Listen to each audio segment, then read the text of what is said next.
I know that there are some people who think that I just do things for attention, or I just do things because I'm this, for lack of a better term, right-wing extremist, what have you, type of whatever you want to call me.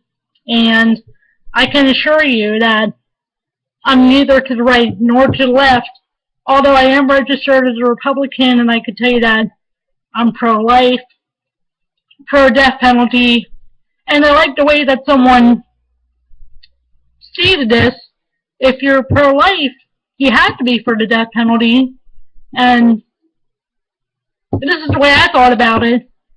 If you're pro-life, and I think this is the way that this person stated it too, I'm going to avoid using his or her name, because first of all, nothing's new under the sun, and second, this person has his or her own issues to deal with anyway, and I didn't get permission to use his or her name, although I'm sure he or she will probably recognize who he or she is. And, well, there were other people who also stated the same thing, so. And as I said, nothing's new under the sun. By the way, you gotta forgive, I have a retainer in right now because I'm trying to get better with my hygiene and everything else. And anyway, though, so someone, and I and others have put it this way: if you're pro-life, why wouldn't you be for the death penalty when someone has taken a life and it was enough that Jesus already died for our sins? What are you going to do? Crucify Jesus again? Or are you going to take the person who took that other person's life and give him or her the death penalty? Because I'm not sure if anyone's ever said this, but we even look at Paul. He was a persecutor of the church, and he later had mercy bestowed upon him and was saved. But he later, even though he was poured out, so to speak, the scripture says this, even though he was poured out as an offering, and I'm going to link to the exact verse, he talks about where he's poured out as an offering. I'm not really, like that song goes, I'm not really good at remembering the chapter or the verse. Oh, here we go. It's Philippians 2:17 and 2 Timothy 4:6. Paul talks about where he is going to be poured out as an offering, and we also have to remember that Paul was a persecutor of the church, and in the Old Covenant and in the New Covenant, you were to avoid blood and you were to avoid murder. And we can see that even though Paul had mercy bestowed on him and he was saved, he also was not only poured out as a drink offering, so to speak, he was also being punished for what he did to the church, even though he didn't know better. And it's like when Moses struck the rock, because Moses, even though he had mercy put on himself and he was saved, he did not get to enter the promised land. So the whole point of the argument is, if Paul had to receive the death penalty for what he did, even though he was saved, and if Moses was not allowed to enter the promised land for what he did, and if he can't crucify Christ again, how much more does someone who took someone's life, whether it be their physical life or otherwise, deserve the death penalty? And so, as has been said, in order to be pro-life, you have to be pro-death penalty. And anyway, sometimes the death penalty is just putting someone out of their misery. And, for example, if God forbid, if I was ever a rapist and I was taking someone's basically everything but their physical life, Or if I was a murderer, hence I was taking their physical life. Or if I was a rapist and a murderer, hence taking both their physical life and their other lives, that is their spiritual life, their mental life, and all their other kinds of lives. Wouldn't it be merciful to put me out of my misery if I was that kind of person and to give me the death penalty? And when I say these kinds of things, and when others say these kinds of things, most of us aren't just saying, oh, we just want to, kill a bunch of people, and we just want to get a bunch of people angry at us, and we're saying things that are not popular, that get both the right and the left angry at us, or the right and the left, whichever way you want to put it. But of course, if you're, well, okay, anyway, because, let me see real quick, because okay, so this is like, alright, so, hang on. Okay, this shows you how good my, perception of a mirror like a camera is, but, anyway, back to my point. So, when we say the certain kinds of things that we say, most of us aren't just saying things to say things, because we know that when we're controversial, and when we're saying half things we say, we're not doing it to be popular, because if we wanted to be popular, we'd just be going along with the majority. Either we'd be completely over here on the right. Okay, so I see that, by the way,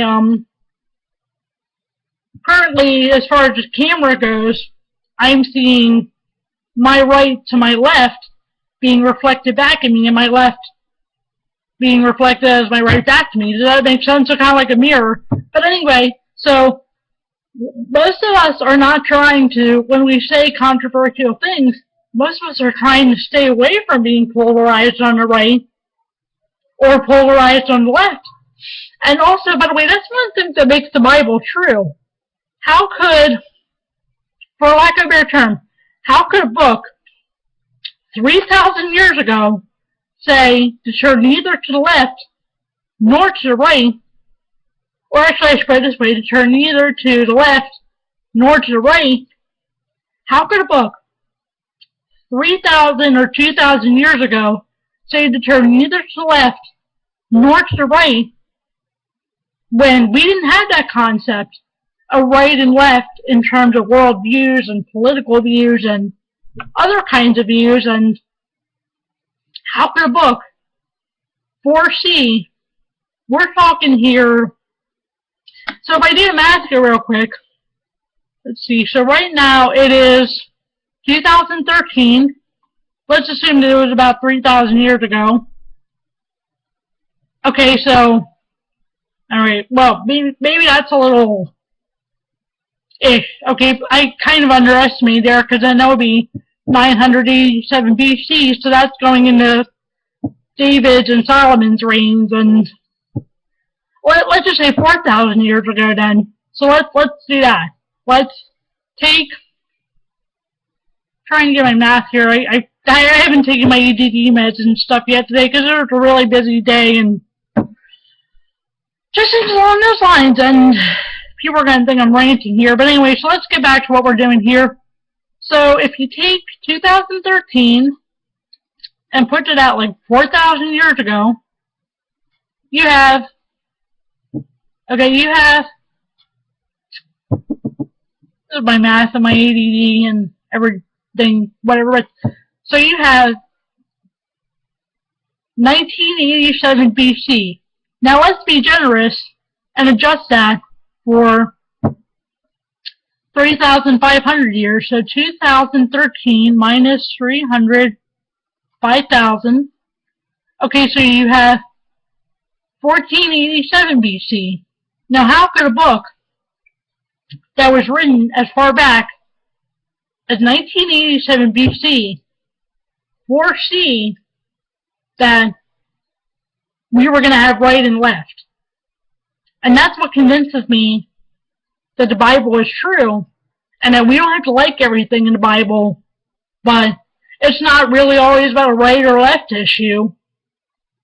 And yet we've made issues that aren't supposed to be right and left issues. How could a book that's like 3,500 years old to 4,000 years old foresee all that? And anyway, you can tell that this stuff has been on my mind for a long time too. And the point is that when we say things like, oh yeah, you have to be for the death penalty in order to be pro-life, or you have to reach out to the Jewish people if you're a believing Jew, or you have to acknowledge what's in the Talmud or whatever. And I got into a heated discussion with my cousin because there were definitely tears over it today, and he was afraid that people would take something that I said out of context, and he feels like his ministry is not necessarily to fellow Jews, but to another group of people. And when I'm saying this stuff, I'm saying, like, even to my cousin, I'm not saying these things just to, say things just for the sake of saying things. I mean, as I told him, I have agonized over, for example, doing our family history and looking at light event in the scriptures and looking at what happened. And like I said, I don't just say things just to say things, and I think about things a lot, and believe me, I'm not crediting that to myself, because sometimes I do a lot of wrong, and I've done wrong, and for me, just like for everyone else, I would imagine, at least everyone else who is seeking, I would imagine that there's been a growth process involved.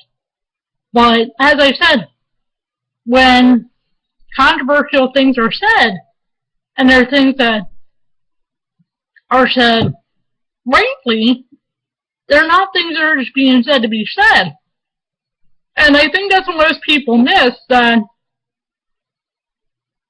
people won't just say, most people at least people who are seeking and people who are really trying to walk in God's ways, don't just say things to say things. And I mean, I know it's complicated and whatever, but I really hope you get my point. And I know that I've been kind of ranting, but as I said, this stuff's been on my mind a while, and then you've had some of the things like with the Gosnell trial and with the recent terror attacks in Boston and Texas. And by the way, anyone who says that it wasn't a terror attack in Texas is going to be proven wrong. Because, as someone pointed out, you had the thing with Timothy McVeigh, and he used fertilizer in his terror attack, and we were having the vulnerability because the Boston terror attack had just happened, so someone had to be going down to that fertilizer plant and starting trouble. And anyway, that'll be another time for a discussion, and when everything comes out and we do find out that, hey, the thing that happened in Texas was, even though we don't like to acknowledge it, a terror attack. But anyway, so the point is, most people who are seeking to walk in God's ways aren't just saying things just to say things. Like I said, this stuff's been on my mind because of the Gosnell trials, the Texas and Boston terror attacks, the fact that you see these heinous acts against children that make at least people like me wonder why Coker and Kennedy were not overturned. And Coker and Kennedy explained why the death penalty for rape is no longer allowed. So if you want to go ahead and Google Coker and Kennedy, you'll find that. And anyway, I hope you get my point though, and it's been, let's see here, so it says 14:42. It's almost been 15 minutes of rambling, and, okay, so I tried to avoid the word, but there you go, I kind of used it in There's many minutes. Anywhere there you go, and I hope that's enough for you.